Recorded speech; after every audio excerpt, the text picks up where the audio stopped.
1999ஆம் ஆண்டு ரஷ்ய கவர்மெண்ட்டு உருவாக்கின ஒரு டீம் பூமி ஆராய்ச்சி பண்ணுறதுக்காக சைபீரியான்ற நாட்டுக்கு போனாங்க.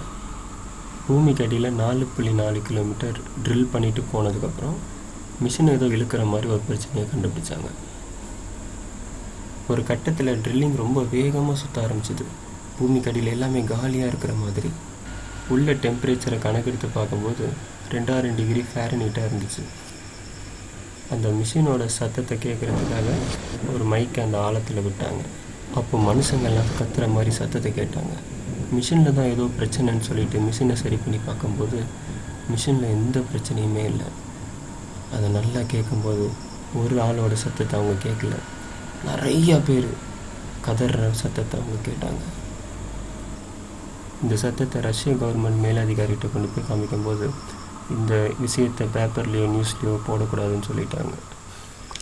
அதையும் மீறி 2009 இந்த ரெக்கார்டு அமெரிக்கன் ரேடியோவில் வெளியே.